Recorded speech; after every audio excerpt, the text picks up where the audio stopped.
Hi, I'm Kylie Sprague, and I'm going to be doing my presentation on graduate school. First, we're going to start out with what graduate school is. Graduate school is a division of the university offering advanced programs beyond the bachelor's degree. So this is when you would get your master's degree. Your master's degree is a degree in an academic degree awarded by universities or colleges upon completion of a course of study demonstrating mastery or high order overview of a specific field or area of professional practice. The process by which students prepare for and apply to college is known as college choice. The original meaning of master's degree was someone who had been admitted to the rank of master in which one university should be admitted to the same rank in other universities. So this was the definition that dated back all the way to European times. So this goes into our next topic, which we are going to talk about the history of a master's degree. The master's degree dates all the way back to the origin of European universities. In the 15th century, a master's degree and a doctorate were looked at as basically the same exact degree, and it wasn't until the 15th century that they later decided that a master's degree and a doctorate would be different, and that a master's degree would be like a second level education, whereas a doctorate would be the next step, so even further.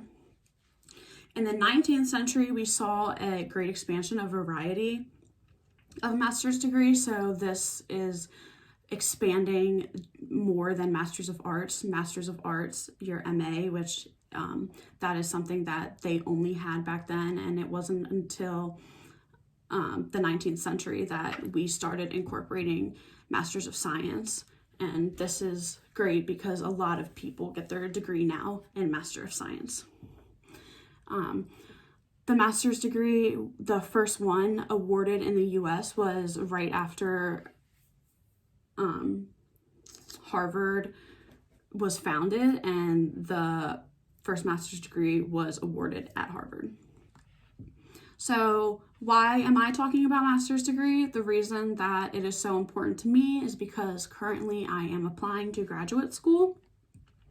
I have quickly learned the many hurdles and hardships that I was going to have to go through to apply to graduate school and try to get in, and why I decided this topic was so important was because I want other people to know and get started early so that they don't have to go through the same hardships that I had to go through. So some of my personal experiences and me learning what exactly goes into grad school is, first, I knew about the GRE. The GRE is the Graduate Record Examination, and this is so stressful for so many college students that want to go to graduate school.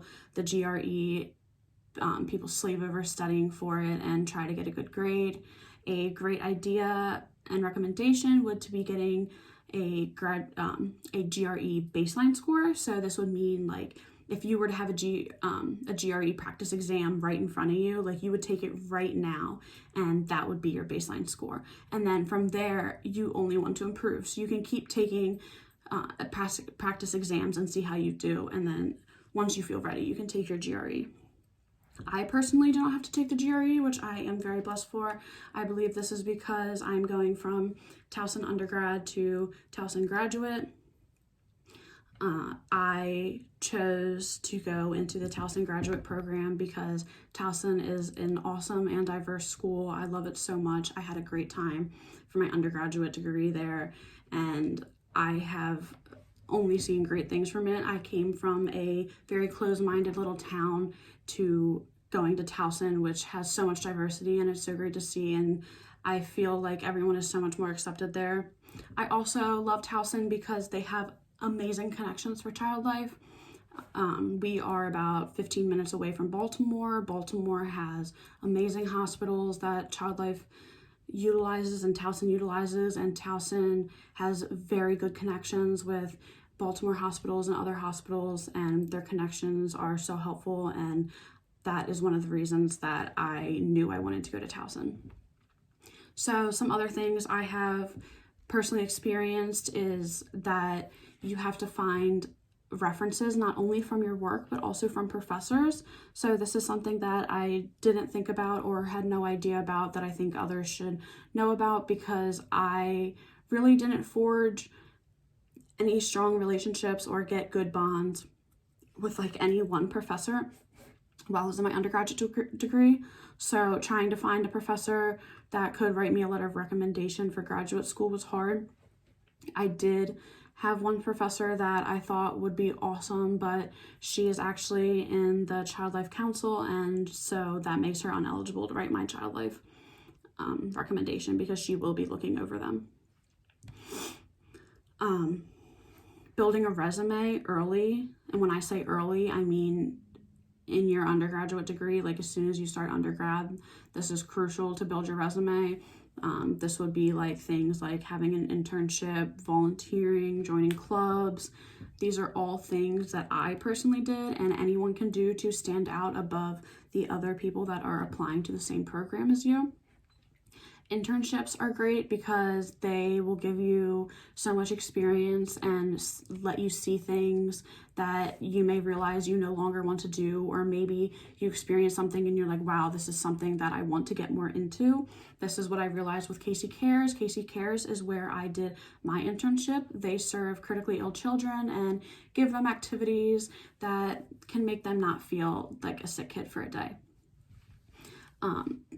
Being in Casey Cares, I have learned that I have much more administrative skills than I ever thought I did, and this makes me more confident going into Child Life, because Child Life does have an administrative side to it that you need to learn. Volunteering is also awesome. It's just like I said with internship, it will let you see whether or not this is the path that you want to go down, or maybe you realize that maybe this isn't what you want to do. So by me volunteering, I came to the conclusion that, wow, this is really what I want to do, and it made me even more dedicated to want to try and become a certified child life specialist. Clubs is another thing that you can do to try to stand out above other people. This is something that I did and utilized. It is such a great tool for graduate school and undergrad. Clubs will help you connect with people that have other connections that you didn't even know about or haven't even thought of, and having clubs is great to get with other people that have the same interests as you and have people that can mentor you and you can ask questions to. Some of my other personal experiences is the essay. The essay is something that almost every college and graduate program is going to recommend. So having a strong essay and learning how to write a strong essay is very crucial.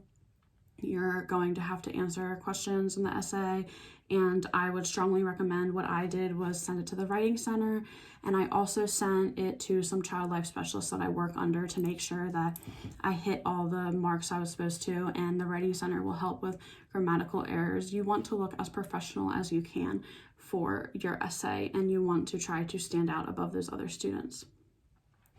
Making sure you have all your coursework in order is going to be something that is very crucial, and this is not something that many students take into consideration when they think they have to apply to grad school. You need to get all your coursework. You need to show that you have done the work to get to grad school and that you deserve to be there. You want to show the courses that you have taken that are the reason why you deserve to be placed into a graduate level program. And also it can show how good you've done and all the hard work that you've done to show for. Another thing that I want to talk about is an interview. This is something that I learned the hard way. I had no idea about, and I am very nervous for an interview. So after you have gone through all of the application process, you have gone through they think that you did good, you wrote your essay and everything checks out. Next step is to go to an interview and talk to them and see if you are actually ready to get in. This is nerve-wracking for anyone. Interviews are scary, and I think it is something that everyone needs to prepare for, whether you have an interview or not. You are going to have interviews in the future, and having interview skills is always good to have. So I want to talk about Who graduate school affects? Graduate school affects us emerging adults and even adults. Graduate school is right around the corner for many of us, and many of us are thinking about it. And so this is why I want to tackle it now and talk to people and have my peers know that there is a lot that goes into it, and to get ready now, like as soon as you possibly can. Look into graduate school and what your graduate school recommends. It is so important to look into what your individual program wants from you. So I have some statistics on graduate school and the percentage of people that graduate with a master's degree. So 16 million people nationwide get their master's degree, which is awesome. And studies have shown that the number of master's degree awarded is only going to go up. Master's degrees are getting more popular. This could be due to so many different reasons. It could be our economic problems. People want to get higher paying jobs, or just for self-fulfillment. Master's degree is a great thing to get.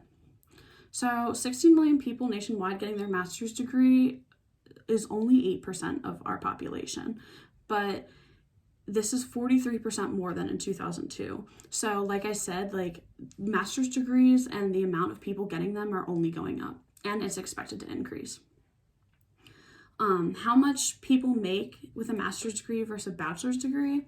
With a bachelor's degree, the average earning is about $56,000 a year, and with a master's degree, the average earning is about $68,000 a year. So this is an annual difference of $12,000, which might not seem like a lot, but it can get you a lot of things. So I just have some quick fun facts to show you, like some things that you can get with an extra $12,000 a year. So you can get a week-long cruise once a month for a year. That's always exciting. Daycare for your child and tuition for a year. Tuition is very expensive, and this is something to think about for your future. You can get a brand new car or a used car for $12,000. That's awesome and can come in handy for anyone. And $12,000 can pay off a year of your mortgage with some interest. So child life, so like more into it, like for me, a child life specialist with a bachelor's degree, they could make $42,000 a year, but with a master's degree, they can make up to $52,000 a year. That's like $10,000 difference, and it will really help with my education and my knowledge and to be a better child life specialist.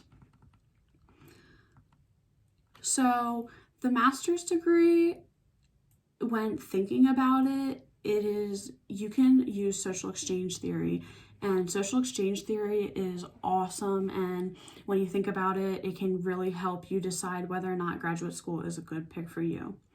So social exchange theory was developed by sociologist George Homans. Social exchange theory looks at why people make their choices in a certain way.